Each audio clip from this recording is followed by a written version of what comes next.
안녕하세요 여러분, 수익률 상승에 도움을 드리고 싶은 헬퍼입니다. 증시가 이제 한 이틀 정도 크게 올랐습니다. 나스닥도 올랐고 코스피도 올랐고, 오늘 같은 경우엔 코스피는 사실 올라가다가 밀리긴 했었고요.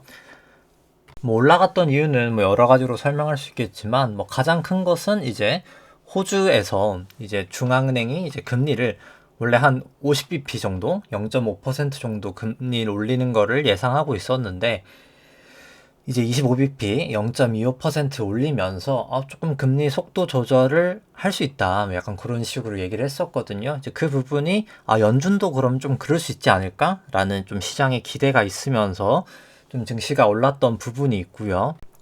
BOE 이제 영국 쪽에서 자산 매입 해준 것 때문에 사실 연금 쪽에서 이제 마진콜 나와서 파산 날 뻔한 것 구출하려고 했던 건데, 좀 그런 부분 때문에 연준이 결국 좀 돌아설 수 있지 않을까? 그리고 이제 또 어제였었죠. 이제 고용 지표가 이제 실업률 데이터는 아니고 이제 나왔던 게 있었는데, 좀 그 부분에서도 좀 타이트했던 고용이 살짝 조금 완화되는 모습을 사실 나타냈었거든요.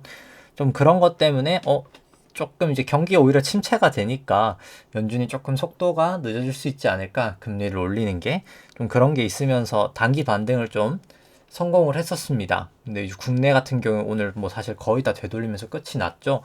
근데 결국 중요한 건 앞으로 오겠죠. 앞으로 계속 올라갈 것이냐, 아니면 다시 이제 속임수를 해서 이번 올라갔던 게 속임수였고 내려갈까인데, 결론적으로 저는 일단 내려간다라고 먼저 생각을 합니다. 종합적으로 기술적 분석이랑 매크로랑 등등등등 해서 조금 이따 보도록 하고요. 매번 얘기를 드리지만 제가 좀 기관지가 좋지가 않아가지고 좀 기침할 수 있는 건 먼저 좀 양해를 부탁드리겠습니다. 바로 그냥 진행을 해보면은 오늘 코스피 장 초반 사실 거의 2%까지도 상승을 하다가 막판에는 그냥 플러스로 0.2% 정도 플러스로 마감을 했고요. 장 중에는 마이너스도 일시적으로 좀 갔었습니다. 코스닥은 마이너스 1.6% 플러스로 시작했다가 사실 마이너스로 끝이 났었고요. 오늘 좀 수급이 좀 유의미한 데이터를 나타내고 있는데, 일단 코스피 같은 경우에는 개인이 한 4,500억 정도 매수가 있었고요. 외국인 같은 경우에는 한 770억 정도 매수가 있었습니다. 기관 같은 게 한 5,500억 정도 매도가 있었고요. 선물 같은 경우가 이제 개인이 한 3,600억 정도 매수, 기관이 한 8,100억 정도 매수가 있었는데, 외국인이 거의 1조 3천억 정도 아주 대규모로 좀 선물 매도가 있었습니다. 코스닥 같은 경우에는 개인이 3,200억 정도 매수, 기관 500억 정도 매도, 외국인 한 2,700억 정도 매도가 있었고요. 누적수 같은 경우에는 6월 선물 만기 후로부터 6월이 아니라 9월이죠. 9월 선물 만기 후로부터 개인이 한 8천억 정도 매수 중이고, 외국인 같은 경우는 아직까지 한 3천억 정도 매도 중입니다. 선물 같은 경우 외국인 살짝 좀 매수 포지션 취하고 있다가 결국 다시 좀 매도로 돌리면서 지금 순매수 한 1조 정도 포지션 가지고 있고요. 연초부터 누적으로 봤을 때 수급 개인만 사고 있는 장 상당히 좋아 보이지 않습니다. 2015년부터 봐도 수급 당연히 상당히 좋아 보이지 않고요. 코스닥은 크게 다르지 않기 때문에 설명은 생략하도록 하겠습니다. 외국인 현선물 다 매도 추이다 라고 보실 수 있고요. 바로 이제 밸류에이션 좀 데이터 살펴보면 이제 일드갭과 이제 패드 모델을 보도록 하겠습니다.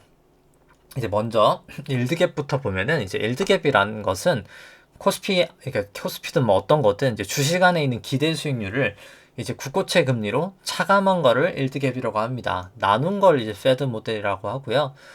그러니까 높을수록 주식이 저평가, 낮을수록 주식이 고평가라고 보셔도 되고, 높을수록 주식이 채권에 비해서 저평가, 낮을수록 주식이 채권에 비해서 고평가, 이렇게 보셔도 됩니다.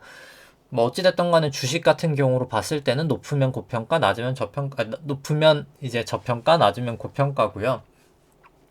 코로나 때 이제 저평가였다가 이제 지금 같은 경우는 증시가 많이 빠졌음에도 불구하고 상당히 낮은 수치여서 이제 고평가 영역이라고 보실 수 있습니다. 그만큼 금리가 많이 높아졌다라고 보실 수 있겠죠. 이제 패드 모델 같은 경우는 조금 더 금리에 민감한데, 이 수치 같은 경우는 조금 더 고평가다라고 나타나고 있고요. 좀 긴 시계열로 본다 하더라도 여전히 코스피 고평가인 것을 보실 수가 있습니다. 코스닥 같은 경우도 고평가인 거 일드갭이나 이제 페드 모델 두 모델 다 나타내고 있고요. 그 다음에 이제 S&P랑 코스피랑 뭐 같이 돼 있는 걸 보시면은 원래 같이 가다가 이격 나는 거는 이제 매번 얘기를 드리지만 양적 완화의 영향이었었고요. 뭐 지금도 이격이 크게 나 있지만 뭐 양적 완화가 끝이 나고 양적 긴축 QT가 되고 있는 상황에서 뭐 저는 갭은 메워지리라고 보고 결국 미국 쪽 낙폭이 저는 더 크리라고 생각을 합니다. 상대적으로. 그 다음에 이제 일드갭 말고 이제 페드 모델 보면 뭐 두 나라 다 고평가지만 미국이 조금 더 고평가다라고는 보실 수 있을 것 같고요.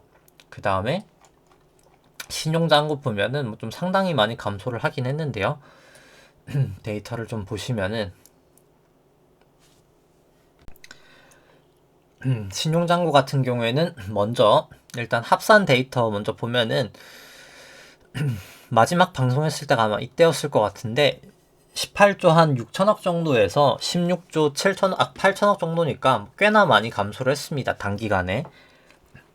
꽤나 많이 좀 감소를 했고요. 근데 그럼에도 불구하고 여전히 높은 레벨이긴 하죠. 그 다음에 이제 신용장고를 코스피 시총으로 나눈 수치도 뭐 여전히 높은 수치죠. 왜냐면 시총은 내려왔는데 그만큼 신용장고는 많이는 못 내려온 것 같다라고 보시면 될 것 같고요.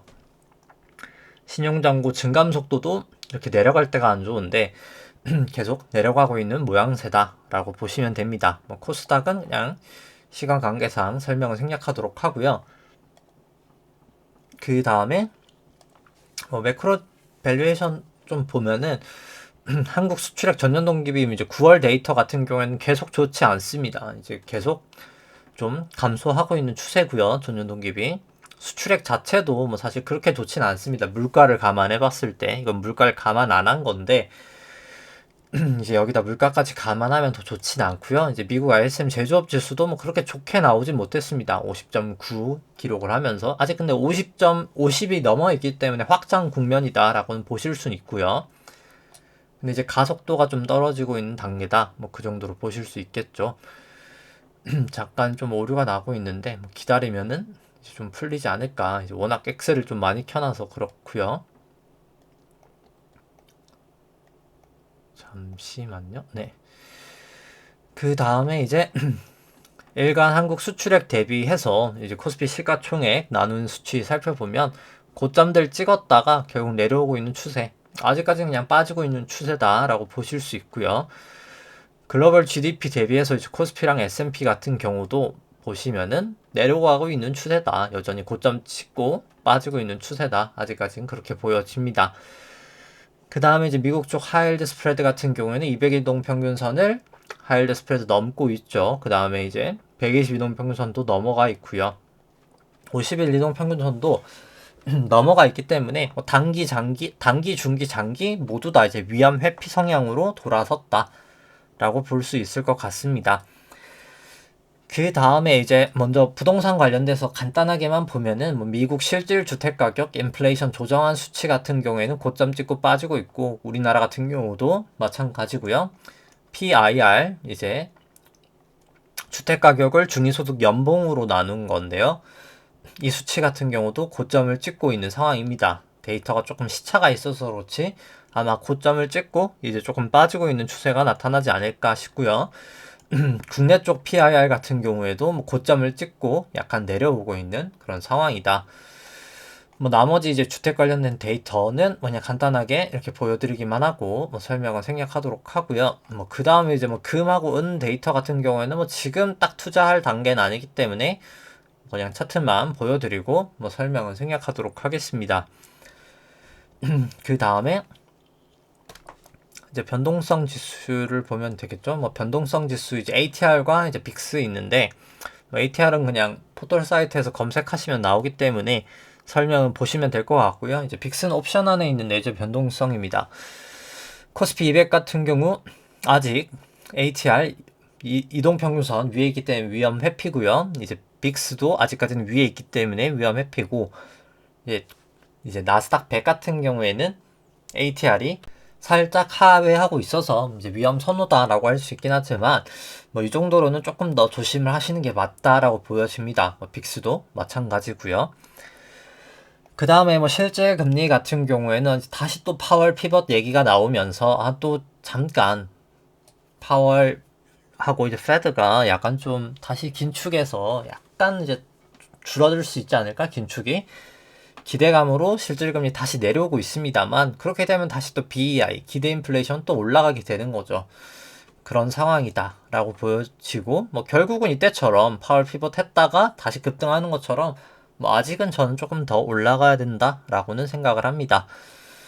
뭐 그 다음에 간단하게 먼저 이제 통화량 대비해서 데이터들 보면은 S&P를 통화량으로 통화량 데이터를 M2로 나눈 거고요. 이건 이제 높을수록 고평가, 낮을수록 저평가인데 뭐 다 컨버블 때까지는 아니지만 그 이후로는 최고치 찍었다가 여전히 아직까지는 빠지고 있는 추세고요. 이제 나스닥도 마찬가지고 이제 윌시 5000을 M2로 나눈 것도 아직까지는 고평가로 보입니다. 윌시 5000 시총을 이제 GDP로 나눈 버핏 지수도 여전히 아직까지는 높은 레벨이고요. 이제 S&P를 미국 주택가격 지수로 나눈 수치 같은 경우도 여전히 아직까지는 주식이 조금 더 고평가다라고 보여집니다. 이제 코스피를 M2로 나눈 것 같은 경우도 엄청 고평가라고 하기는 힘들지만 그래도 좀 비싼 편이다라고 생각은 들고요. 뭐 코스닥도 마찬가지입니다. 이제 그 다음에 이제 코스피를 한국 주택매매 가격 지수 서울 걸로 나눈 걸 봤을 때는 이제 여기는 조금 상단 레인지는 명확하고 하단은 좀 이런 식으로 가는데 좀 더 빠질 룸은 전 있다라고는 보여집니다. 뭐 중국 쪽은 오늘 뭐 성명은 뭐 시간 관계상 생략하도록 하고요. 뭐 그 다음에 이제 매크로 쪽 보고 그 다음에 이제 뭐 코스피, 코스닥, S&P, 뭐 나스닥 이제 기술적 분석 보고 그 다음에 개별적인 종목들 밸류에이션과 뭐 기술적 분석 간단하게 이제 상대 가치 평가랑 이제 절대 가치 평가로 좀 보도록 하겠습니다. 뭐 그 다음 이제 매크로 오늘은 뭐 그냥 좀 간단하게만 살펴본다라고 하면은 결국 지금 페드 피벗이 뭐 될 수 없는 게 뭐 결국 또 그냥 다 설명을 할 수밖에 없긴 하겠네요. 이게 좀 빠르게 일단 설명을 해본다라고 치면은 뭐 결국 이제 양적 완화랑 양적 긴축 둘 다 알기는 해야 됩니다.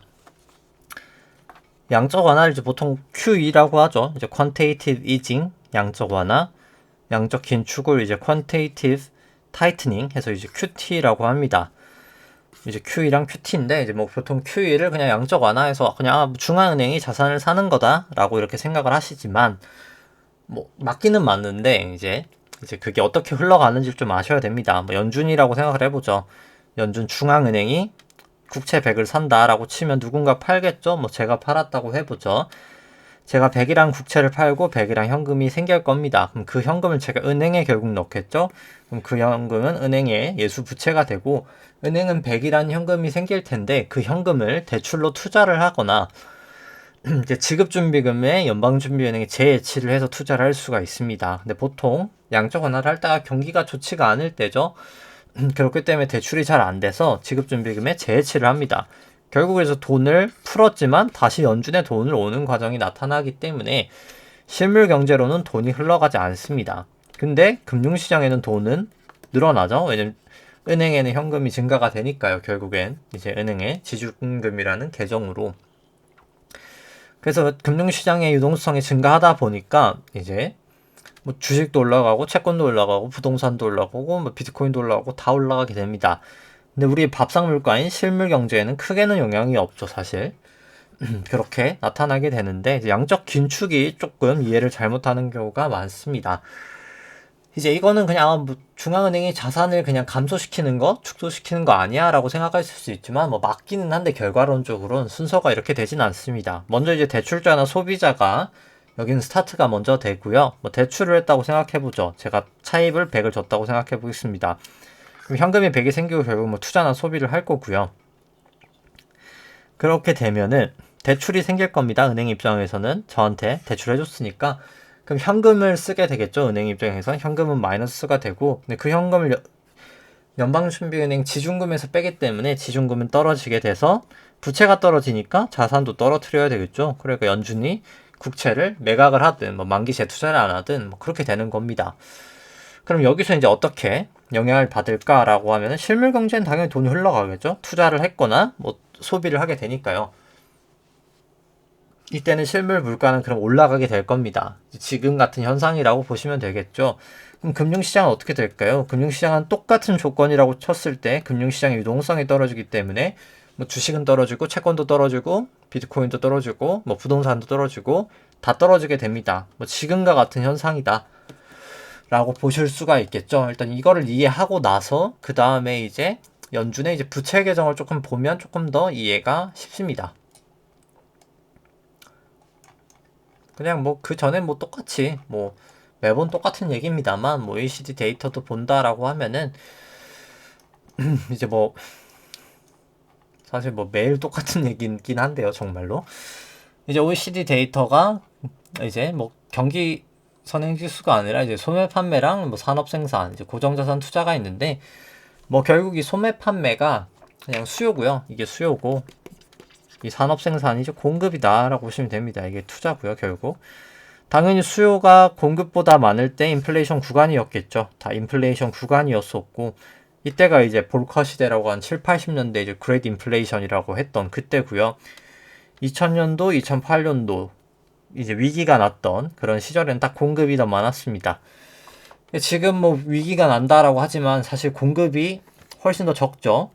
수요에 비해서. 이 수요가 갑자기 이제 급등을 했던 거는 뭐 이제 재정 정책을 많이 하면서 정부가 돈을 많이 뿌린 영향도 있고 사실 라이프 스타일이 코로나 이후로 많이 바뀐 거에 영향도 있습니다. 뭐 둘 다였다라고 보고 근데 또 공급은 그만큼은 늘지는 못했어요. 사실 기업 측에서 이게 그러다 보니까 당연히 이 격차만큼 초과 수요니까 인플레이션이 더 발생하는 거겠죠. 이제 근본적으로는 사실 초과 수요 때문에 그러니까 공급 부족이 아니라 초과 수요 때문에 인플레이션은 발생하고 있다. 라고 보시면 될 것 같고요.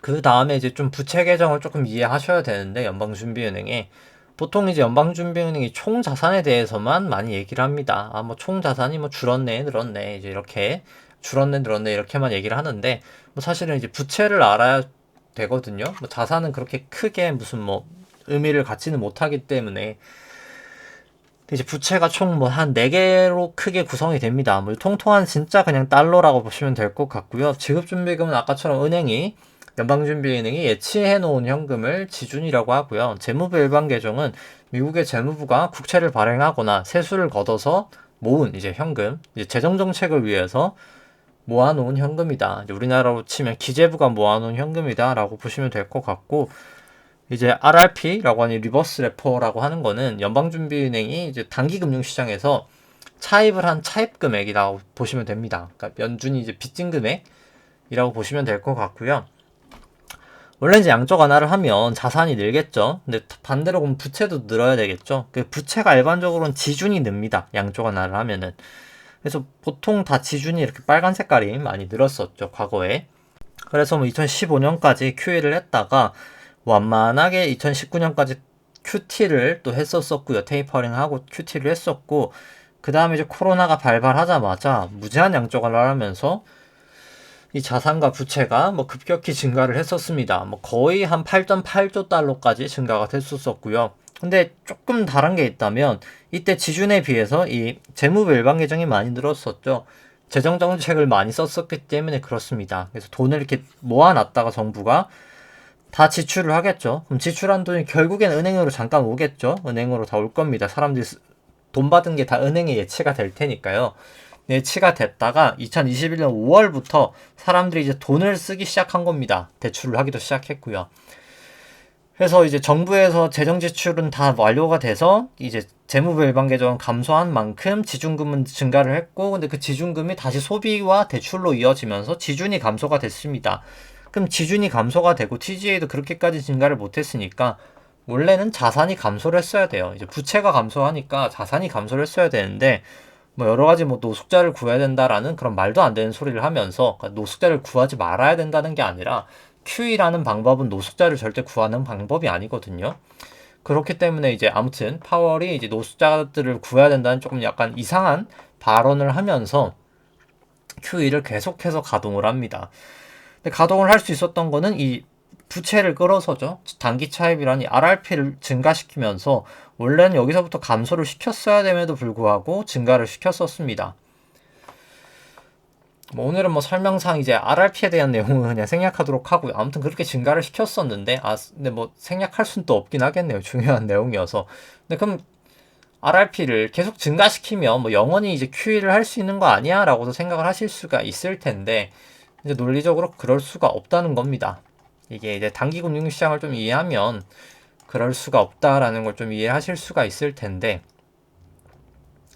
단기 금융시장은 뭐 사실 또 이제 미국 같은 경우에 이제 IORB, Tbill, 이제 SFR, 그 다음에 이제 ESFR 이렇게 네 가지로 이제 구성이 되는데, 이 IORB라는 건 그냥 지급 준비금에 불이되는 금리, 아까 연준이 예치하는 그 금리, 뭐 사실상 기준금리다라고 보시면 될 것 같고요.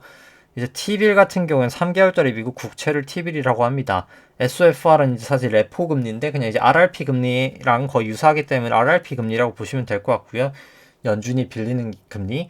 EFFR 같은 경우에는 이제 은행들끼리 이제 거래하는 지중 금리입니다.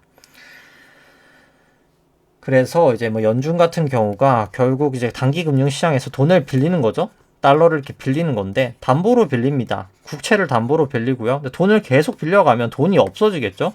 근데 돈이 없어지니까 금리가 올라가게 됩니다. T비ll 금리가 올라가요. 결국. 그러니까 기준금리보다 T비ll 금리가 이렇게 높아지면 기준금리를 높이게 되고 올라가면 Tbill을 올리게 되고 기준금리를 올리게 되고 이렇게 계속 올릴 수밖에 없게 되는 거예요. 결국 그래서 RRP가 증가되면 증가될수록 금리는 높일 수밖에 없는 겁니다. 결국 뭐 무제한적으로 QE라는 걸 할 수는 있는데 하려면 뭐 결국 금리를 계속해서 매우 높여야 된다. 이제 지금이 조금 그런 상황이다라고 보시면 될 것 같고요. 근데 그 상황에서 사실 지금 막 피번 얘기가 나오는 거죠. 미국이 조금 금리를 낮출 수도 있지 않을까? 이제 그런 기대감이 막 생기는 거예요. 그럼 낮춤이 일단 어떻게 될까를 오늘 새로운 관점에서 한번 생각을 해보죠. 그럼 만약에 이 상황에서 만약에 그냥 진짜 파월 피벗이란 얘기가 진짜여서 뭐 기준금리를 더 올리지 않거나 금리를 내리면 어떻게 될까요? 라고 생각을 해보면 얼마나 이제 그 얘기가 말도 안 되는 얘기인지 이제 뭐 그렇게 할 수도 있겠죠. 사람은 실수를 할 수 있으니까 이제 할 수는 있을 텐데 하면 이제 어떻게 되는지를 살펴보면 뭐 실제로 기준금리를 낮춰봤다라고 생각해보죠. 기준금리가 낮추면 어떻게 될까요? 일단 바로 낮추게 되면 가장 첫 번째 반응하는 게 하나 있을 겁니다. 대출이 증가할 거예요. 근데 이제 아까 제가 이때부터 2021년 5월부터 대출이 증가하고 소비가 증가한다고 했었잖아요. 실제로 이제 그런지 데이터를 한번 보도록 하죠. 이게 이제 상업은행의 대출 증가율과 이제 예금 증가율입니다. 빨간 색깔이 이제 대출 증가율인데 뭐 정확하게 2021년 5월부터 대출이 증가를 하기 시작합니다. 근데 이제 금리를 올리는 지금 현재 이 순간에도 대출 증가율은 증가가 되고 있어요. 근데 여기서 금리를 만약에 낮추면 어떻게 될까요? 그렇게 되면 이렇게 올라갈 겁니다. 그럼 이제 어떻게 될까? 결국 예대율이 높아지겠죠? 예대율이. 그러니까 대출이 많아진다는 얘기입니다. 근데 이제 지금 이전까지의 상황은 이제 살펴보면은 원래 이제 닷컴 버블 때 2000년하고 2008년도 보시면은 예대율이 다 100%였어요. 결국 은행이 돈을 빌려줄 만큼 다 빌려줘서 신용 위기가 날 수 있는 상태까지 돈을 빌려줬던 겁니다. 그러니까 이제 진짜 위기가 왔었던 건데 지금 이제 코로나 저점 이후로부터 예대율이 상당히 아직도 낮다는 겁니다. 65%까지밖에 안 되죠. 그만큼 예금이 많다는 건데 이 많은 예금들이 다 대출까지 흘러간다라고 치면 이 엄청난 돈이 물가는 어마어마하게 상승을 할 겁니다. 결국 이 돈이 신용 창출이 되면서 실물 경제로 다 흘러나오게 될 거거든요. 아까 QT랑 똑같다고 보시면 됩니다. QT가 어차피 소비랑 대출 때문이라고 했었죠. 그러면 이제 금융시장 물가는 계속해서 낮아지게 될 거고요. 금융시장은 오히려 금리를 내렸는데 더 박살이 날 겁니다. 이 대출이 너무 많이 되면서요. 역으로 생각을 해보면 실물 물가는 올라가게 되고 이제 그런 현상이 나타나게 되고 그러니까 물가가 폭등을 할 겁니다. 결국 그렇게 될 거고요. 또 하나 더 있다라고 치면은 금리를 낮추면 어떻게 될까요? 이 RRP가 또 감소를 할 겁니다. 이 리버스 레포가 결국 기준금리를 높였기 때문에 올라왔던 거잖아요. 이 RRP라는 게 또 결국엔 감소하게 되면 연준 자산을 또 감소시켜버려야 되겠죠. 그렇기 때문에 결국 아까 은행 대출이 나가면 뭐가 줄어든다 그랬었죠? 지준도 줄어드는데 리버스 레포까지 줄어들면 쌍방으로 더블로 줄어드니까 자산을 2배 더 증가시켜야 돼, 2배 빠르게 감소시켜야 된다는 거겠죠.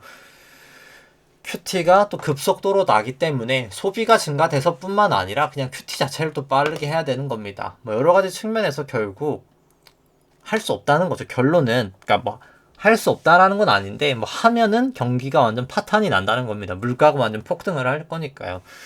뭐 그렇기 때문에 뭐 저는 그런 선택이 쉽지는 않을 거다. 이제 일단 뭐 그렇게 생각을 합니다. 그러니까 하게 되면 물가가 엄청날 거기 때문에 저게 이제 하게 되면은 바로 금을 사야 됩니다. 뭐 연준이 이제 막 금리를 내린다더라. 이 지금 상황에서 아니면 이제 금리를 안 올리겠다 뭐 이런 소리 나오면 바로 그냥 금으로 달려가시면 됩니다. 근데 아직은 아니죠. 아직은 계속 뭐 어제도 그렇고 금리를 올리겠다 지금 그러고 있습니다. 시장만 아니야 금리를 내릴 거야. 그래도 지금 막 이렇게 흔들리는 상황에서 금리 좀 내려주지 않겠어? 라고 좀 희망 회로를 전 돌리고 있다 라고 보여지고요. 전주 대비 지준금 같은 경우에는 많이 하락을 했죠. 결국 대출 계속 증가되고 소비가 늘면서 이제 1,400억 달러 정도 좀 많이 감소를 했습니다. 지준 같은 경우에는. 자산 같은 경우에는 그렇게까지 많이 감소를 못했죠. 원래는 이제 큐티가 6월부터 8월까지는 300억, 그러니까 475억 달러 하기로 했었고 주마다, 그러니까 월마다. 근데 여기는 이제 월마다 950억 달러 있는데 뭐 그나마 주니까 212억이면 적게는 아니긴 하네요. 근데 이제 이게 계속 한 달 내내 좀 지속이 돼야 되고 근데 이 전까지는 조금 빠르게 하진 못했었다. 6월 큐티 개시 이후로 한 1195억 달러 정도 많이는 감소를 못했다 라고 보시면 됩니다. 그만큼 좀 RRP로 조금 메꾸고 있다. 사실 감소되는 폭을 좀 메꾸고 있다 라고 보시면 되는데 결국 이 메꾸는 게 없어질 때 물가는 결국엔 버틸 거다 라고 보시면 됩니다. 그러니까 지금은 금리를 올려서 이 QT가 되는 속도를 늦추고 있다. 이렇게 보시면 됩니다. 그러니까 결국 가는 길이 사람들이 이제 가능성이 세 번째는 거죠. 이제 뭐 그냥 경기가 침체가 와서 금리를 안 올리거나 금리를 내릴 거야 이렇게 되는데 제가 말씀드렸죠. 이렇게 되면 QT가 급속도로 돼서 물가가 완전 폭등을 할 겁니다. 그렇기 때문에 저는 뭐 가장 낮은 케이스라고 보고요. 뭐 이렇게 되면 이렇게 대응을 하게 되겠죠. 그러니까 가능한 두 가지 시나리오가 결국 금리를 그냥 높게 올리는 겁니다. 금리를 그냥 높게 올려버려서 QT가 최대한 늦게 되게 되고요. 늦게 되게 되니까 물가가 많이 못 올라가게 되는 겁니다. 조금만 올라가는 거죠. 그 다음에는 이제 금리를 그냥 안 올리는 이거랑 똑같은 거죠. 사실 이게 그냥 바로 이렇게 되는 겁니다. 결국 뭐 이 두 가지라고 볼 수 있는데 뭐 저는 그냥 첫 번째 케이스로 지금 연준은 흘러가고 있다라고는 보여집니다. 뭐 그렇기 때문에 뭐 파월 피벗 가능성은 페드 피벗이고 뭐 다 가능성이 낮다라고는 보여지고요.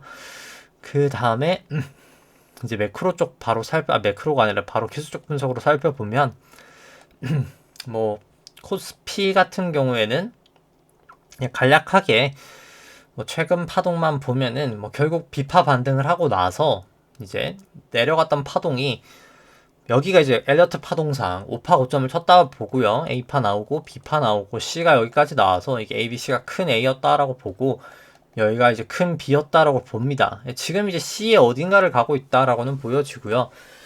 다만 뭐 국내는 성숙한 시장도 아니고 뭐 사실 파동이 그렇게 깔끔하진 않아서 파동으로 보기는 조금 애매한 부분이 있어 보인다. 뭐 이제 그 정도로 봅니다. 그냥 기술적 분석 그래서 이제 괴선으로만 본다라고 치면은 뭐 사실 그냥 이제 기준선을 결국 넘지는 못하고 이제 다시 또 장대 음봉이 나왔기 때문에 뭐 그렇게 좋아 보이는 모양새는 아니고요. 뭐 그냥 딱 패턴 자체가 뭐 요런 패턴이죠. 보시면은 이렇게 ABC, ABC, ABC. 뭐 저는 지금 그 정도 조정이고 결국 또 빠지지 않을까라고는 봅니다. 여기서 뭐 더 반등을 한다 하더라도 뭐 사실 빠질 추세지 않을까? 근데 이제 국내는 조금 파동이 깔끔하진 않아서 다른 나라에 비해서는 조금 사실 파동으로 보긴 좀 어렵다. 이제 그 정도고 코스닥 같은 경우에는 또 기준선, 이제 전환선에서 딱 걸치면서 파란 색깔이 전환선인데 전환선에서 딱 걸치면서 빠져서 뭐 저는 다시 한번 또 이제 빠질 수 있지 않을까 이제 뭐 그 정도로는 보고 있습니다. 뭐 그 다음에 이제 S&P가 훨씬 더 깔끔하기 때문에 미국 조금 더 자세히 본다라고 치면은 2009년도 2008년도 금융위기 바닥부터 해서 여기까지가 1파, 2파, 3회 1, 3회 2, 3회.3에서 3회 5로 3파 나오고 나서 여기가 이제 딱 트라이앵글로 4파 나오고 그 다음에 5파 고점을 치고 A, B, C의 이제 하락 파동을 저는 좀 나타내리라 생각을 하고요. 그 다음에 이제 5파 고점부터 살펴본다라고 치면은 여기가 이제 5파 고점이었고 A, B, C로 A파, A, B, C로 B파 1, 2, 3, 4, 5로 해서 C파가 돼서 이 A, B, C가 하나의 큰 A였다라고 보고요. 여기가 A, 그 다음 A, B, C, B, 그 다음에 1, 2, 3, 4, 5로 C가 되면서 B가 되게 명확하게 나왔거든요. 큰 B가. 뭐 그렇기 때문에 그 다음에 내려가는 건 무조건 큰 C인 거죠. 큰 C가 너무나 지금은 명확하다라고 보여집니다. 큰 C가. 근데 중요한 건 이제 큰 C가 1, 2, 3, 4, 5로 이루어지는데 조금 여기에는 몇 가지 지금 가능성이 있기는 합니다. 사실 여기는 조금 더 이제 확대를 해서 보면 몇 가지 가능성이 있어요. 일단 뭐 가장 낮은 가능성이라고 본다라고 치면은 1, 2, 3, 4, 5입니다. 근데 현물은 원래 1파랑 4파랑 겹치면 안 되거든요. 근데 이게 선물은 겹치는데 현물로 보면 또 겹치진 않아요. 그래서 이제 뭐 저는 일단 그래도 선물이 겹쳐서 가능성이 아주 높다라고 보진 않는데 뭐 코인이나 뭐 이제 다른 나라 증시를 봐도 그렇고 조금 1, 2, 3, 4, 5 가능성은 가장 낮게 보긴 하는데 뭐 아예 불가능한 건 아니다. 뭐 그 정도로 볼 수는 있고요. 뭐 그 다음 이제 두 번째 가능성은 1, 2, 3, 4, 5인 겁니다. 그럼 이제 또 여기를 넘어가면 안 되겠죠. 4가. 이제 그거에 따라 볼 수 있는데 이거는 이제 가능은 합니다. 1, 2, 3, 4, 5는 가능은 해요. 사실 가능은 하는데 이제 이것도 그나마 조금 덜 가능성이라고 보는 건 이제 코인이나 다른 파동을 봤을 때 이건 아예 불가능하진 않습니다. 아까 이제 아까 파동에 비해서는 1, 2, 3, 4, 5에 비해서는 그러니까 되기는 되는데 일단 조금 저는 가능성은 살짝은 낮게 보고 있어요. 근데 이제 이거는 될 수도 있다. 이제 그거에 대한 좀 리스크 분석은 계속 해야 될 것 같은데 일단 뭐 가장 가능성이 높은 건 이게 1이고 이게 2고 이게 이제 3의 1이고 이게 3의 2고 저는 3의 3, 4, 5, 3, 4, 5 이런 식으로 가는 거를 뭐 가장 높게 보고 있습니다. 근데 이제 1, 2, 3, 4, 5도 가능은 하기 때문에 근데 만약에 이제 1, 2, 3, 4, 5면 그 다음에 2가 이렇게 세게 올 거잖아요. 이제 이거를 피하기 위해서 이 3, 4, 5가 나온 상황에서 그 다음에 여기서 매각을 해야 되고 다시 5가 이 저점을 깨질 때 오히려 숏 포지션을 전 취하는 게 맞다라고 봅니다. 왜냐면 이렇게 될 가능성도 있기 때문이죠. 그래서 일단 그건 나중에 조금 더 시간이 가서 이제 조금 모양이 더 나오면 그때 가서 좀 자세히 설명을 드리도록 하고요. 뭐 저도 이제 그숏 쳐놓은 거를 뭐 숏을 여기서부터 계속 쳐놨는데 뭐 아직까지 건드리고 있지는 않습니다. 반등 파동이 있지만 근데 이제 뭐 사후로 본다라고 치면은 일단 뭐 저는 이제 C이기 때문에 굳이 뭐 숏을 청산은 안 했는데 일단 전저점을 크게 이탈하지 못한 상황에서 RSI가 다시 과매도 구간이 나타나면서 반등을 했었고 주봉으로 살펴본다 하더라도 보시면 여기 딱 200일 이건 뭐 사후적인 겁니다. 사실 뭐 그전에도 알고는 있었지만 전 움직이진 않았었고요. 그 당시에는 200일 이동평균선을 딱 딛고 올라갔었고 뭐 월봉으로 본다고 치면 50일 이동평균선 딱 근처에서 올라가긴 했습니다. 근데 이제 결국 여기서 다시 이제 200일 이동평균선 뚫리면 그때 정말 이제 와르르 무너지지 않을까 뭐 이제 그렇게 생각은 하고요. 일단 뭐 저는 그냥 분봉으로 봐도 뭐 그렇게 멀지 않아서 뭐 사실 내려가지 않을까 생각은 합니다. 일단 뭐 개인적으로 저는 이게 자주 나오는 패턴은 아닌데 플랫 파동이라고 보고 있어요. 이제 이렇게 되는 플랫 파동, 그러니까 거의 이렇게 되는 1, 2, 3, 4, 5로 한 파동이 이루어지는 조정 파동이지 않을까라고는 보고 있습니다. 이게 한 파동이고 내려갔던 게 3의 1의 한 파동이고 이게 3의 2의 파동이지 않을까라고는 저는 뭐 생각을 하고 있는데 뭐 좀 봐야 되겠죠. 사실 그거는 뭐 사후적으로 더 일단 뭐 그렇게 보고 있고요. 그 다음에 뭐 나스닥 같은 경우는 뭐 사실 차트가 워낙 똑같기 때문에 뭐 설명은 생략하도록 하겠습니다. 사실 그냥 모양이 똑같고요. 그냥 낙폭 자체만 사실 다른 거죠. 이제 그 다음에 이제 비트코인 같은 경우에는 뭐 오늘은 제가 뭐 다른 사이트 걸 키진 않았는데 결국 이제 A, B, C로 떨어지고 나서 이게 이제 B로 올라간 거고 이 A, B, C가 큰 A고 B고 이제 굳이 이제 본다고 하면 이게 C의 1이고 3의 1이고 그러니까 1인 거죠. C의 1이 아니라 C의 1, C의 2, 그 다음에 C의 3의 1, C의 3의 2, C의 3의 3, 4, 5 이런 식으로 저는 빠지지 않을까? 일단 뭐 저는 아직까지는 그렇게 생각하고 있습니다. 그 다음에 이제 V코스피 같은 경우에는 여전히 아직까지는 전환선 위기 때문에 좀 조심하셔야 된다. 이제 그렇게 생각을 하고, 뭐 빅스도 여전히 기준선 위죠. 조심하셔야 된다. 그렇게 생각을 합니다. 뭐 필라델피아 반도체 지수 같은 경우에는 뭐 RSI 다시 플러스로 돌아서면서 이제 과매도 구간에서 빠져나오면서 돌아왔지만 결국 여기 뭐 기준선에서 못해도 저항을 받으면서 좀 내려오지 않을까 다시 뭐 그렇게 생각을 하고 있습니다. 뭐 니케이 같은 경우에도 지금 제가 일단 보는 건 이게 1, 2, 그 다음에 이제 3의 1, 3의 2, 3의 3 정도로 여기 이제 기준선에서 저항을 보였기 때문에 200이동 평균선이랑 120이동 평균선 다 있는 구간이어서 뭐 저는 좀 오늘 빠질 가능성이 있지 않을까. 미증시도 뭐 그렇게 생각은 하고 있습니다.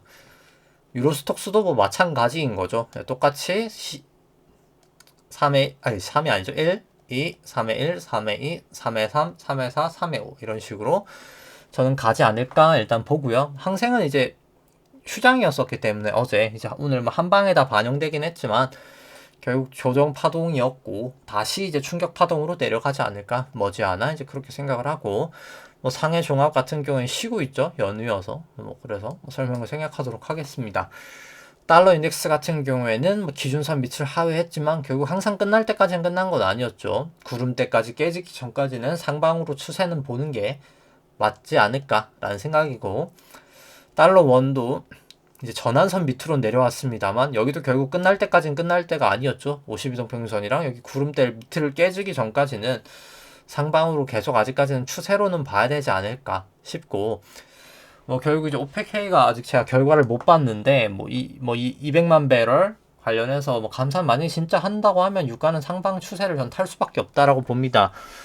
그래서 뭐 EU에서 뭐 지금 뭐 가스 가격 상한제, 뭐 러시아뿐만 아니라 다른 나라도 할 분위기던데 뭐 사실 성공하긴 어렵다라고 봅니다. 사실 거기가 지금 궁한 입장에서 저는 쉽지 않아 보인다. 뭐 사실 가격 상한제라는 게 사실 역사적으로 성공한 적이 없기 때문에 뭐 사실 어려운 건 알겠는데 쉽지 않아 보인다라고 생각을 하고 유가는 여기 이제 기준선을 넘냐 마냐가 중요하리라 생각합니다. 여기는 52동 평균선 막혔는데 기준선 넘고 52동 평균선 넘고 다시 이제 구름대까지 넘어버린다면 재차 랠리할 가능성도 있어 보인다 생각을 들고요. 뭐 금 같은 경우에는 52동 평균선까지 왔지만 결국 실질금리가 올라가면 금은 빠질 수밖에 없기 때문에 단기적으로는 저는 빠진다라고 보고 그 다음에 이제 반등을 준비해야 되지 않을까 생각을 합니다.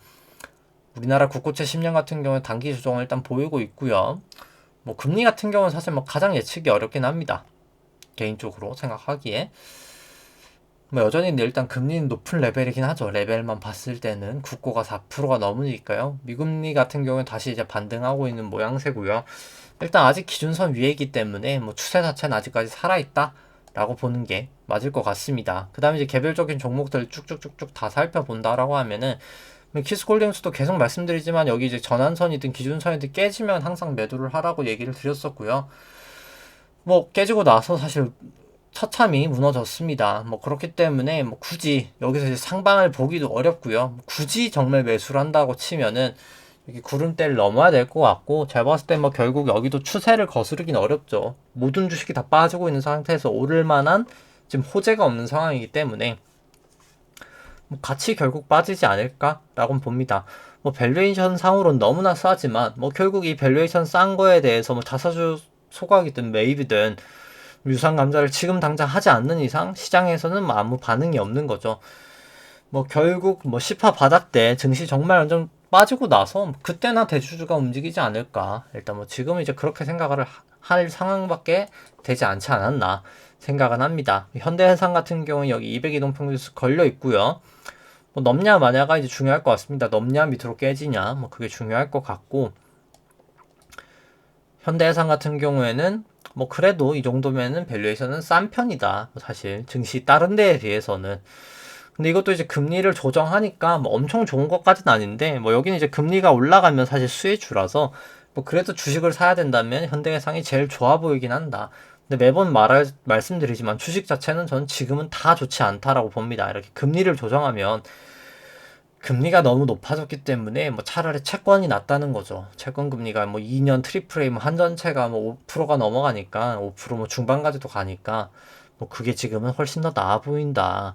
사실 주식에 비해 보다는 이제 그렇게 보여지고요. 우리 금융지주도 전저점 갱신했다가 다시 반등은 했습니다만 뭐 그렇게 좋아 보이진 않습니다. 뭐 결국 구름대라도 넘어야 될 것 같은 모양새고요. 근데 다만 뭐 그럼에도 불구하고 밸류에이션은 싸죠. 근데 또 금리를 감안하니까 좀 비싸기는 하고 뭐 일단 뭐 절대적인 밸류에이션 자체는 싸지만 또 금리를 감안하면 비싼 이제 뭐 그 정도 느낌이다라고 보실 수 있고요. 뭐 그 다음에 이제 삼성전자 같은 경우에는 기준선은 넘었습니다만 뭐 저는 기술적 반등이지 않을까? 일단 뭐 그 정도로 보고 있긴 합니다. 그 다음에 이제 절대가치평가로 봤을 때는 뭐 그렇게 비싸 보이지도 않고 그렇게 싸 보이지도 않다. 뭐 그 정도 느낌이고 상대가치평가로 봤을 때는 원래 한 8%가 항상 레인지였었거든요. 8% 밑으로 내려오면 거의 그 언저리 되면 항상 주가가 빠졌었습니다. 항상 빠졌었고요. 근데 지금 과거 이제 쌌을 때에 비해서는 조금 덜 올라오기도 했고, 근데 금리를 조정하니까 오히려 고점대랑 비슷하더라. 오히려 고점대보다 더 낮아졌더라. 금리가 너무 올라서 사실 그렇게 메리트가 없는 거죠. 그러니까 주가 자체는 많이 내려왔는데 금리를 감안하니까 이 내려온 주가도 그렇게 메리트가 없다. 오히려 더 비싸졌다. 뭐 이제 그렇게 보셔도 될 것 같습니다. 그 다음에 이제 SK 하이닉스. 그리고 뭐 오늘 간단하게 이제 설명을 생각보다 이제 종합소득 과세에 맞는 분이 제 방송을 들으시는 분 중에 얼마나 이제 많으실지는 모르겠는데 종합소득 과세를 맞는다라고 하면은 생각보다 이 세금 관리가 되게 중요하거든요. 왜냐면 우리나라 소득세가 최고 세율이 38%인가? 그런데 이제 거기서 이 3.8, 뭐 대충 4 더한다고 치면은 42%인 거잖아요. 이제 지방세까지 포함하면은 결국. 그래서 42%, 그러니까 2천만 원 배당이나 이자 소득 넘어가면 세율이 42% 되는 거, 42% 맞나 모르겠네요. 제가 세율 하도 본 지가 오래돼가지고 제가 계산을 잘 안 하다 보니까 직접은 다 이제 식들이 계산해 주니까 가물가물한데 아무튼 대충 한 이 정도 됩니다. 뭐 제가 뭐 세무사는 아니니까 아무튼 뭐 대충 42%면 큰 거죠. 일반적인 사람은 15.4인데. 근데 이제 절세 방법이 좀 하나 있는데 이제 뭐 많이 뭐 사실 이건 증권사 이제 PB 뭐 이런 데 가셔도 많은데 뭐 예를 들어서 작년이나 재작년도나 이제 표면 금리가 1.5%인 채권이 있다고 생각해 봅시다. 뭐 그냥 간단하게 뭐 한국전력 채권이라고 생각해 보죠. 트리플 A 나오거든요. 사실 한전은 망할 수가 없기 때문에 뭐 아무리 지금 적자가 얼마니 하지만 한전은 망할 수가 없습니다. 한전 망하면 전기가 끊기기 때문에 전기료를 올리면 결국 올렸지 망할 수는 없는 회사고요. 뭐 정부 보전은 이제 뭐 채권 원리금 지급 보전 가능한 게 있는데 뭐 어찌됐든 간에 어떤 방법으로도 망하겐 놔두지 않습니다. 그러니까 트리플 A라는 신용 등급이 유지가 되는 거고요. 뭐 작년이나 재작년에 금리가 낮을 때 1.5%로 발행된 채권이 지금 이제 금리가 올라갔기 때문에 약 5%로 거래가 된다고 생각해보죠. 만기가 1년짜리가 예를 들어서. 근데 표면 금리는 1.5%인 겁니다. 근데 왜 5%의 금리일까라고 치면은 채권 원금은 100이라고 생각해보죠. 100억이라고 생각을 해보죠. 그러니까 만기에는 100억을 주는 겁니다. 근데 이 5%라는 뜻은 얘가 1년짜리라고 하면은 3.5% 차이인 거잖아요. 지금 얘가 96.5억에 거래가 되는 거예요. 이 채권 자체가. 그러니까 내가 96.5의 채권을 사서 100의 상환을 받으면 자본 차익이 3.5억 정도 나잖아요. 그게 가만히 돼 있다라고 보시면 됩니다. 그러니까 나는 이자로 1.5억을 받고 캐피탈 게인으로 자본 차익으로 3.5억인데 중요한 것은 1.5억에 대해서는 세금을 떼는데 이 3.5억은 아직까지 우리나라가 세금을 떼지 않는다는 겁니다. 그렇기 때문에 표면금리 낮은 채권을 사면 상당히 유리하겠죠. 이 2천만 원 이상 되는 분들은 생각보다 돈이 많으신 분들한테는 채권이 상당히 인기가 많다. 근데 뭐 저 같은 경우는 아직까지는 뭐 채권 살 타이밍은 아니라고 봐서 오히려 채권 안 사고 있는데 뭐 저도 향후에는 뭐 당연히 이제 세금 관련돼서 신경을 써야 되기 때문에 세금도 세금이 아니죠. 뭐 채권도 포트폴리오에 뭐 저렇게 표면금리 낮은 거는 그냥 일부 편입을 할 생각입니다. 아무튼 뭐 이제 얘기가 좀 샜는데 그렇고요. 뭐 하이닉스 결국 뭐 기준선을 넘어서긴 했지만 뭐 제가 봤을 때 모양새가 그냥 기술적 반등으로 보는 게 맞지 않을까? 일단 그렇게 생각은 듭니다. 그러니까 뭐 반등을 더 한다 하더라도 뭐 저는 기술적 반등이지 않을까라는 모양새고요. 밸류에이션 자체는 삼성전자보다는 나은 건 맞는데, 근데 이제 여기는 뭐 영업이익 변동성이 워낙 커서 원래 조금 디스카운트가 필요하다, 뭐 이제 그렇게 생각은 들고요. 상대가치평가로 봤을 때 뭐 여기도 똑같은 거죠. 여기 이제 레인지가 요 정도 되는데 여전히 뭐 싼 편이긴 한데 이제 싼 구간까지는 왔는데 금리를 감안하니까 비싸더라. 결국 금리가 지금 문제다.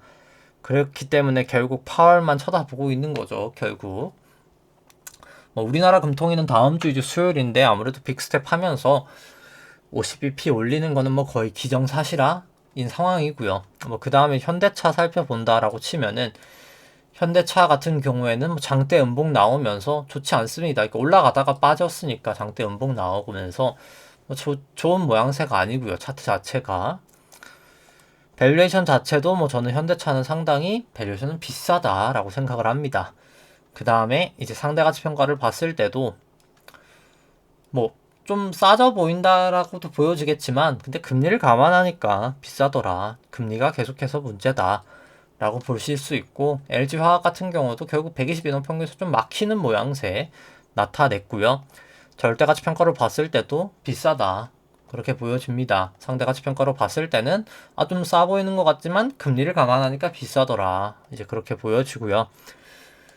그 다음 이제 롯데케미칼 살펴보면 뭐 여기도 급락을 하면서 단기 반등은 하고 있지만 뭐 결국 기준선하고 구름대를 계속 못 넘더라. 넘기 전까지는 지켜만 보는 게 맞을 것 같고요. 절대가치 평가로는 약간 메리트가 있지만 뭐 그렇게 큰 거는 아닌 것 같습니다. 뭐 그 다음에 이제 절대가치 평가로 상대가치 평가로 봤을 때도 금리를 감안하면 여전히 여기도 비싸 보인다. 뭐 그 정도 느낌이고요. 효성화 같은 경우에도 뭐 단기 반등은 했지만 아직은 추세가 미흡하다라고 볼 수 있을 것 같고 절대가치 평가로는 밸류에이션 메리트는 분명하지만 일단 여기는 이제 원자료가 가스다 보니까 가스 관련된 사실 문제가 계속되고 있다. 이제 그 부분 PP도 조금 과잉되고 있는 거 좀 문제가 되고 있고요. 그 다음에 효성화 같은 경우에도 결국 금리를 감안하니까 그렇게까지 메리트가 커 보이진 않는다. 지금 뭐 계속 금리가 문제다 라고 보실 수 있습니다. 모든 주식이. 뭐 GS 같은 경우에는 오늘 올라가면서 기준선까지 갔다가 결국 다시 좀 닿으면서 빠지고 있는 모양새. 결국 다시 기준선을 넘지 못하고 구름대 밑으로 깨진다면 여기도 좋아 보이지 않는 차트다 라고 보실 수 있을 것 같고요. 다만 밸류에이션 자체는 상당히 저렴하다 그렇게 생각은 합니다. 그 다음에 자꾸 이걸 껴서 이거 그냥 꺼버리죠. 그 다음에 꺼버리고 그 다음에 이제 바로 기대 수익률 보면은 GS 같은 경우에는 금리를 감안해도 얘는 안 감안하면 엄청 싸고 감안해도 이 정도면 싼 편이다 라는 사실 생각은 됩니다. 그러니까 주가 레벨 자체는 GS는 참 싸다 라는 생각이긴 하고요. KT 같은 경우도 계속 기준선은 못 넘고 있죠. 122동 평균선에서 저항을 받고 일단 뭐 굳이 여기도 202동 평균선까지 깨지면 뭐 그냥 들고 갈 필요는 없겠다 이제 그런 생각입니다. 일단 그럼에도 불구하고 밸류에이션 메리트가 이 정도면 좀 있는 편이다 라고 생각은 하고요. 근데 상대가치평가로 봤을 때도 근데 금리를 감안하면 여기도 비싸진 건 사실이다. 이제 뭐 그렇게는 보여집니다. DLNC 같은 경우도 많이 떨어졌죠. 뭐 그렇기 때문에 좋아 보이지 않고요. 추세가 너무 좋진 않고요. 근데 여기도 주가는 상당히 싼 건 사실이다. 매우 저평가는 되어 있다. 근데 이제 여기도 금리를 감안하니까 엄청 싼 건 아니다. 항상 금리가 지금 문제다. 이제 그렇게 보여집니다. 카카오 같은 경우에는 계속 진짜 많이 떨어지고 있죠. 정말 떨어지는 갈라를 굳이 잡을 필요 없고요. 밸류에이션도 뭐 그렇게 메리트는 있어 보이지 않습니다. 상대가치 평가를 봐도 이렇게 많이 떨어졌지만 여전히 금리 감안하니까 비싸더라. 이제 그렇게 보여지고 네이버 같은 경우에도 이제 인수를 했죠. 그 이름이 기억이 안 나네요. 이름을 한번 볼까요? 이제 리포트를 그냥 하나 뭐 보죠. 네이버 같은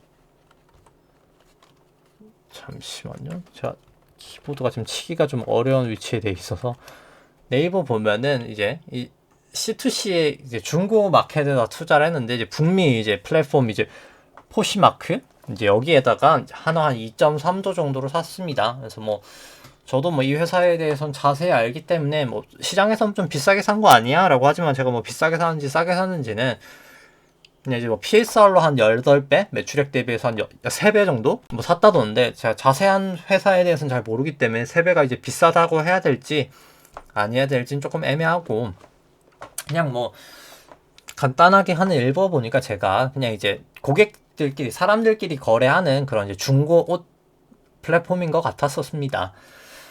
어찌됐던 간에 뭐 네이버는 뭐 그걸 떠나서 그냥 추세가 안 좋은 건 계속 그 전에도 안 좋았었죠, 뭐 사실. 근데 그것 때문에 더 빠진 것도 있고요. 신저가를 계속 기록하고 있고, 그냥 뭐 저거 인수를 굳이 안 한다 하더라도 밸류에이션은 원래 비쌌었습니다. 그래서 떨어지는 게 맞았었고요. 상대가치평가로 봐도 금리를 감안하니까 떨어진 지금도 비싸다라고 보여집니다. 계속해서 금리가 참 문제다라고 보실 수가 있죠. 셀트리온 같은 경우도 결국 이평선 다 모여있는 여기서 올라가주지 못하고 다시 한번 무너진다라고 하면은 정말 더 크게 무너질 수 있다라는 걸 좀 생각해 보실 필요가 있을 것 같고요. 밸류에이션 자체도 저는 셀트리온은 고평가다라고 생각을 합니다. 상대가치평가도 금리를 감안하니까 너무나 비싸다라고 보여지고, 삼성바이오룩스 같은 경우도 여기 200이동평균수 걸렸기 때문에 뭐 넘지 않는 이상 구름대를 좋아 보이지 않는다 생각을 하고, 절대가치평가도 많이 비싸 보인다 생각은 들고, 상대가치평가를 본다 하더라도 비싸 보인다, 뭐 저는 그렇게 생각은 듭니다. 그 다음에 이제 NC소프트 같은 경우도 결국 기준선을 넘지는 못했고요. 구름대라도 최소한 넘어야 되지 않을까, 이제 그렇게 보여지고, 주가 같은 경우도 저는 여전히 비싸 보인다, NC소프트, 그렇게 생각을 하고, 상대가치 평가로 봤을 때는 이렇게 보면 싸지만 금리를 감안하니까 비싸 보인다, 이제 그렇게 보여지고요. 뭐 포스코 같은 경우에는 전환선을 또 넘지 못했죠. 그렇기 때문에 아직까지는 살 때는 아니라고 보여지고, 다만 밸류에이션은 많이 싸다라고는 생각이 됩니다. 포스코는 금리를 감안해도 엄청 비싸 보이진 않는 것 같긴 하고요. 추세가 안 좋은 거죠. 추세는 안 좋다라고 보여지고, LG전자 같은 경우에도 전환선에서 또 막혔기 때문에 뭐 아직까지는 좀 지켜봐야 된다라고 보여집니다. 밸류에이션 메리트는 그래도 좀 LG전자 있어 보인다라고 보여지고요. 상대가치 평가를 봤을 때도 이렇게 보면 싸지만 또 금리를 감안해 보니까 뭐 엄청 비싼 것까지는 아니지만 그냥 뭐 좀 보통 정도다, 뭐 그 정도로 보여집니다. 그 다음에 이제 제일자단 같은 경우에도 여기서 다시 구름대 밑으로 떨어진다면 정말 좀 조심하셔야 된다. 이제 위로 가냐 밑으로 가냐, 이제 추세가 곧 결정될 것 같고요. 뭐 밸류에이션은 그냥 이 정도면 거의 적정한 밸류에이션이다 라고 보여지고, 금리를 감안하니까 여기도 뭐 그렇게 좋아 보이진 않는다, 뭐 그 정도로 보여집니다. 그 다음에 뭐 한국 기업 평가 같은 경우 여전히 떨어지는 칼날, 뭐 굳이 아직까지는 잡을 필요가 없어 보이고요. 밸류에이션 자체도 그냥 뭐 적정 가치이기 때문에 그렇게 메리트는 없어 보입니다. 그 다음에 이제 여기도 금리를 감안하니까 비싸 보이고요. 뭐 다올 같은 경우는 금리를 감안 안 하면 많이 싼데, 뭐 금리를 감안해도 이 정도면 싼 편이고요. 근데 일단 뭐 여기가 이제 부동산 PF가 많다 보니까 이제 그거 관련된 부분도 있고 해서 내려가고, 일단 시장이 내려가니까 뭐 내려가고 있습니다. 한국 금융주주도 마찬가지로 이제 PF 부중이 있고, 뭐 이 정도면 사실 싼 편이라고 볼 수 있긴 한데, 보통보단 좀 싼 편이라고 볼 수 있긴 한데, 아무래도 이제 증시보다 베타가 높은 종목이죠. 그러니까 증시가 1 오르면 1.1 오르고, 증시가 1 내리면 1.1 내리는 종목이기 때문에 아무래도 좀 계속 빠지고 있어서, 뭐 이제 완전 저평가되면 뭐 그때 이제 매수 관심을 가져볼 만한 주식들이지 않나, 이제 뭐 그 정도로 보여집니다. 뭐 다올 같은 경우에 뭐 여전히 아직까지는 떨어지는 칼날, 이제 한국 금융지주도 뭐 마찬가지고요. 뭐 애플 이제 좀 본다라고 치면은 애플이 결국 뭐 과거에 이제 올라갔던 대장주였다고 보고요. 마지막 여기가 이제 엘리어트 파동성 5파 5점을 쳤다라고 보고요. A, B, C로 한 파동 A로 내려가고, A, B, C로 B 올라가고, 1, 2, 3, 4, 5로 C가 내려가서 이게 큰 A였다라고 보고요. A, B, 이제 A, B, 그 다음 C가 1, 2, 3, 4, 5로 해서 C가 돼서, 그러니까 B가 되는 거죠. A, B, C가 돼서 B가 돼서 큰 A, 큰 B가 완성돼서 지금 이제 큰 C가 되는 구간이라고 봅니다. 이제 뭐 어제랑 이제 그제 반등을 했었지만 뭐 결국 전환선 부근에서 막혔기 때문에 저는 재차 좀 하락할 가능성이 이 기준선은 못 넘고 결국은 빠지지 않을까 생각은 들고요. 어찌됐던 간에 일단 이 전저점은 깨지면서 저는 빠지리라고 봅니다. 그 다음에 뭐 테슬라도 마찬가지다라고 보시면 될 것 같고요. 크게 봤을 때 A, B, C 이후에 B 이후에 지금 C가 내려가고 있는 상황이다. 이제 그렇게 생각이 됩니다. 여기 이제 구름대도 다 이탈을 했고요. 그 다음에 이제 아마존 같은 경우도 똑같이 이제 여기가 결국 A, B인 거죠. 작은 A는 이제 A, B, C, 그 다음 A, B, C, B, 그 다음에 C가 진행 중인 파동의 모양새다. 라고는 이제 나타납니다. 뭐 결국은 더 빠지겠죠. 그 다음에 이제 게임스톱 이제 밈 주식으로서 넣어놨는데 결국 기준선은 전 못 넘고 아무리 많이 올라가도 여기까지 올라갔다가 빠질 가능성이 많이 올라갔으니 여기까지 올라서 빠지든 바로 빠지든 결국은 저는 빠진다라고 생각은 합니다. 그래서 뭐 결국 지금 시장이 반등했던 게 이제 페드 피벗, 파월 피벗 이제 금리를 좀 덜 올리지 않겠어? 지금 금리가 가장 문제니까요. 금리를 덜 올리게 되고 금리가 이제 좀 내려가지 않을까라는 기대의 심리인데 그럴 수가 없다. 설사 그렇게 한다 하더라도 잠깐은 증시가 환호할지 모르겠지만 결과론적으로는 물가는 더 올라갈 거기 때문에 결과론적으로는 증시에 더 안 좋을 거다. 그래서 뭐 결국 가야 될 거는 그러니까 조산 못 산 거예요. 결국은 지금은 이제 파티를 많이 즐겼죠. 2009년부터 2021년까지 양쪽을 하면서 파티를 즐겼습니다. 그 파티를 이제 청소를 해야 될 시간인 거죠. 결국 힘든 시간은 필요합니다. 아무리 이제 농땡이를 친다고 쳐도 남한테 시키지 않는 이상 결국 해야 되거든요. 그래서 결국은 해야 될 상황이고 피할 수 없다. 이제 피할 수 없으면 이제 그 상황에서 잘 벌 수 있는 방법을 생각을 해보자 라고 해서 뭐 저 같은 경우에는 이제 뭐 계속 얘기를 드리지만 여기서부터 숏을 쳐서 뭐 여기서 매도하고 뭐 사고 뭐 매도하고 뭐 이렇게 해서 뭐 일단 아직까지는 숏 포지션을 유지를 하고 있습니다. 뭐 결국은 이제 나스닥 100 기준으로 저는 미니멈 한 8천까지는 내려가리라고 보고요. 아직까지는 뭐 갈 길은 멀었다. 지금 이제 해봐야 뭐 C3에 3도 안 왔다. 결국 어떻게 보면 이게 C1이라고 치면 C3도 안 왔고 뭐 어떻게 보던 간에 어차피 C가 아직 진행 중이기 때문에 결과론적으로는 더 빠질 거라고 보고요. 계속 좀 증시는 조심스럽게 쳐다봐야 되지 않을까라고 생각을 하면서 이제 오늘 방송 여기까지 하도록 하겠습니다. 근데 좋아요랑 구독 눌러주시면 감사하겠습니다. 이상입니다.